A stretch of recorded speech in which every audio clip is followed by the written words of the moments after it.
Les Profs est un film réalisé en 2013 par Pierre-François Martin Laval. Comme son titre l'indique, ce film est une adaptation de la BD du même nom. Tous les films qui adaptent une BD ne sont pas nécessairement mauvais. Mais alors, que nous raconte ce film-ci? Nous allons le voir dès maintenant. Je suis Denis P et parlons-en de ce film.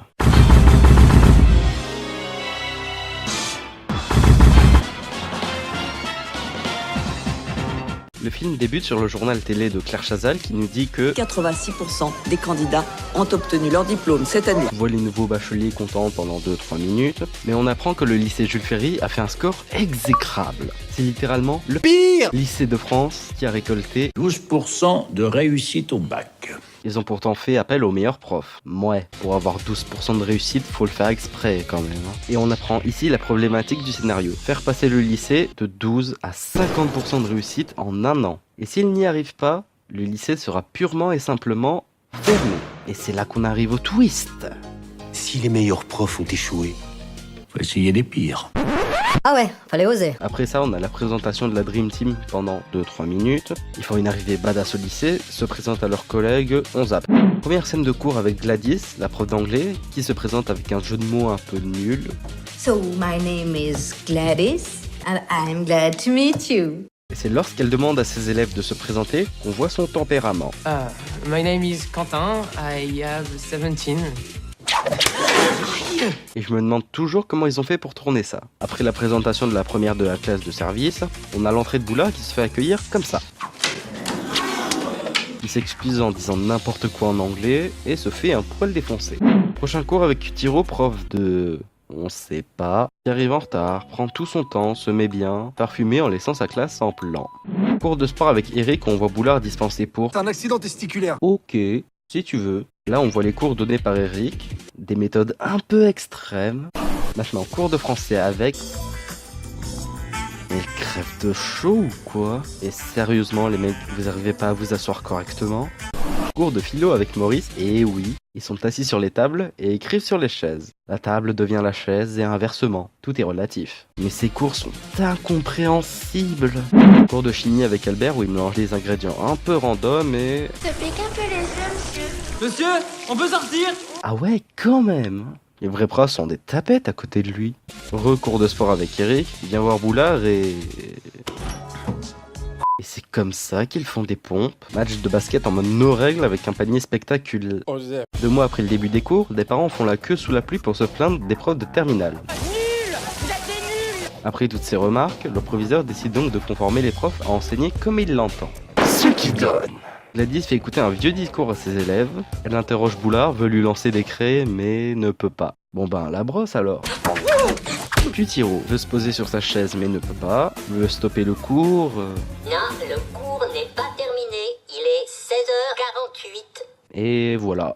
Cours de polochon. Cours de géographie. Le Japon. Il baisse l'écran blanc, mais... Situé au large de la côte pacifique d'Asie, le Japon a une superficie de 380 000 km². Cours de chimie. Les produits d'Albert ont été enfermés et du coup il fait des cours largement moins fun.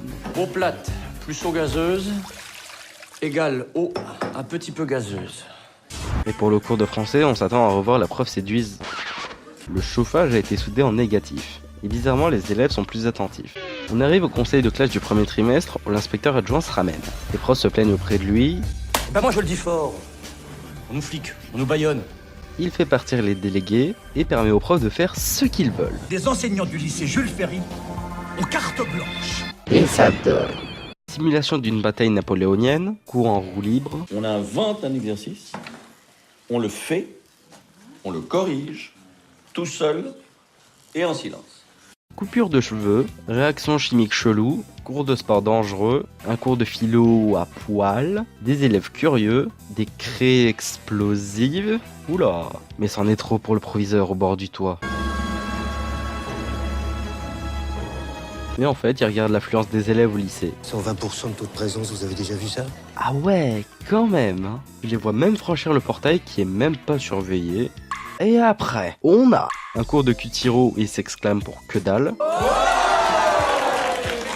des entrées payantes pour les cours qui deviennent limite des boîtes de nuit, une décision radicale pour éviter la triche, un cours de français où les filles se font plus sexy avec des énormes guillemets, et où l'on voit qu'ils ont fait des extensions, et les profs qui sont maintenant vus comme des stars. Transition! 6 semaines avant le bac, tu vois la popularité du lycée et tous les élèves qui veulent rentrer. Mais... Bac blanc, désolé. après ce bac blanc, tu vois les profs faire un conseil où on entend 3% de réussite au bac blanc. encore, mais qui c'est? Échec critique. Après que les autres soient partis, t'as Polochon qui tombe dans l'aération Prétexte scénaristique! et arrive aux toilettes où il entend l'adjoint dire que ses profs sont en effet les pires. Il va le dire à ses collègues. On n'a pas été embauché pour sauver le ferry, on a été choisi pour le couler. Ils vont voir l'adjoint en mode zombie flippant, mais le mec c'est en limite contre fou, mais ça va leur donner une idée. On va voler les sujets du bac au ministère, on va le sauver ce bahut. Tu vois les profs se préparer au lancer de tomates car leur plan prend place lors d'une manif devant le ministère. Une manif contre quoi? Le début de leur plan consistait à faire partir les CRS. En parallèle, on a le CPE qui découvre leur plan, Amina qui fait diversion en séduction, le CPE qui les dénonce au proviseur, Maurice qui fait diversion embrouille, le proviseur enferme le CPE, Albert, Eric et Polochon qui arrivent dans la salle du coffre. Albert sort du matos pour faire péter le coffre, mais non. Faire exprès, c'est plus dur, bonhomme. Kitiro est arrivé et il tente de déchiffrer le code grâce au maths, mais Négatif. On remballe. cette fois Eric va sur son tel pour lire des trucs. Là, le nom du ministre, sa femme, sa fille, la photo de son labrador, sa nomination au ministère. Kitiro fait une remarque intelligente. Si vous étiez ministre de l'Éducation nationale, qu'est-ce que vous rentreriez comme code? La date de sa nomination. Et le coffre s'ouvre. Les 7 samouraïs regroupent les élèves pour un Bac blanc. En gros, c'est un bac blanc où on n'a aucun interdit. Ils le font, ils rendent leur copie pas contents. Et pourquoi? Je comprends pas pourquoi vous nous faites passer le premier des collèges. On passe le bac, nous. Scène de discussion sur l'intérêt de la démarche d'essai. On bat les couilles, frère. On a Polochon qui remet sa démission. Mais non, il se met sur le toit du lycée pour faire un discours de motivation pendant 2 minutes. Puis on voit une méga scène dans le gymnase où ils font une méga révision optimisée avec des produits dopants. Caféine, gingembre, vitamines A, B, C, D, E, F, G et H, plus 9 plantes colombiennes non divulguées. L'adjoint inspecteur y croit pas du tout. Bidon, tout est bidon. Transition! On y est! Les épreuves du bac! Mais l'adjoint surveille / sabote les épreuves en dérangeant les élèves. Transition! On voit les résultats. 49%.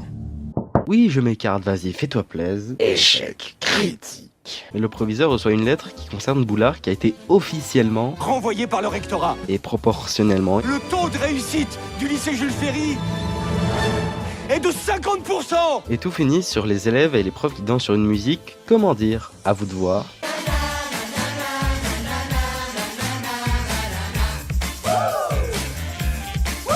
Bref. Alors, qu'est-ce que j'en pense? On a une trame intéressante avec pas mal de retournements de situation, mais on a une sous-intrigue amoureuse inutile et pas mal de scènes inutiles que j'ai zappées. Faut pas le voir comme un gros film, il est juste un petit film divertissant et il le fait bien.